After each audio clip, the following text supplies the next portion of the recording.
Assalamualaikum warahmatullahi wabarakatuh. Pada kesempatan kali ini, saya Veronica Dewi Putri bersama rekan saya, Kurnia Ilham, Atiyah Fatihah, dan Nunung Hidayah akan mempresentasikan proses rekrutmen yang terjadi di perusahaan. Blok diagram yang berwarna biru akan menandakan HR, warna hijau menandakan manajer, warna kuning menandakan aplikan. Baik, yang pertama dari mengidentifikasi kebutuhan. Selanjutnya, manajer akan merencanakan role secara spesifik. Kemudian dilanjut dari HR yang membuat deskripsi pekerjaan.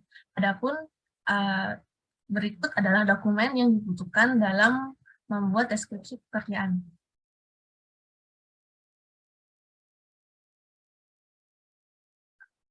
Berikut dokumennya. Kemudian, setelah itu, HR akan menyebarkan informasi baik melalui sosial media ataupun website perusahaan. Oke, untuk tahap berikutnya adalah ketika pelamar melamar pekerjaan, itu akan melampirkan CV kepada perusahaan. Coba aja lihat CV-nya.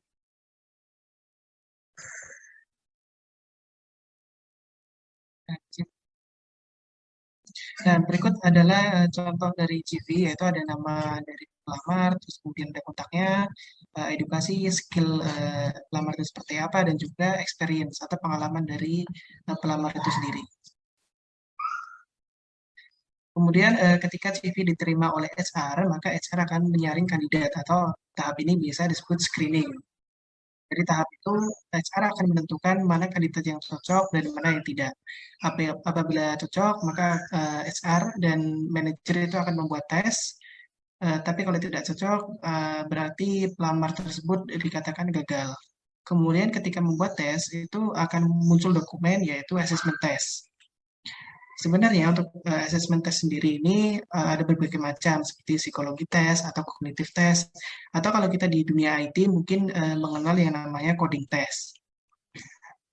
Untuk yang tutorial kali ini kami memberikan contoh psikotest yaitu seperti tes logika aritmatika dan lain-lain.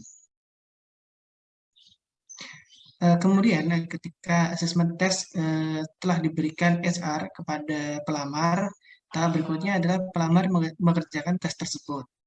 Kemudian pelamar melakukan submit dan kemudian ketika pelamar tersebut lolos tes tersebut, maka akan dilanjutkan interview. Tapi jika tidak, maka pelamar tersebut dikatakan gagal. Untuk interview sendiri bisa dilakukan secara paralel, yaitu pelamar, HR, dan juga manajer itu bisa melakukan bersamaan ataupun bisa melakukan secara terpisah.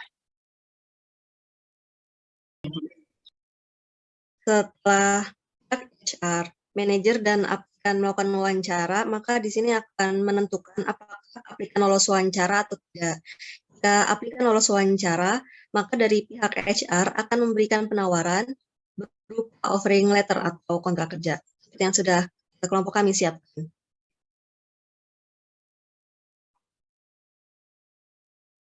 Contoh berikut adalah offering letter karyawan baru. Di sini itu ia menjelaskan, HR menjelaskan job description yang akan dikerjakan oleh karyawan baru tersebut. Dan di sini sebetulnya seharusnya ada offering gaji juga dalam surat ini. Oke, selanjutnya, jika aplikan tidak lolos wawancara, maka aplikan tersebut tidak dapat melanjutkan ke tahap selanjutnya, alias gugur. Selanjutnya, setelah pihak HR memberikan penawaran, dari pihak aplikan ini bisa menentukan apakah penawaran akan diterima atau tidak. Jika penawaran diterima, maka ia akan statusnya menjadi onboarding atau menjadi karyawan baru. Sedangkan kalau jika aplikan tidak menerima penawaran, ia akan tidak melanjutkan ke tahap selanjutnya atau tidak menjadi karyawan. Baik, terima kasih. Demikian presentasi dari kelompok kami. Semoga bermanfaat. Wassalamualaikum warahmatullahi wabarakatuh.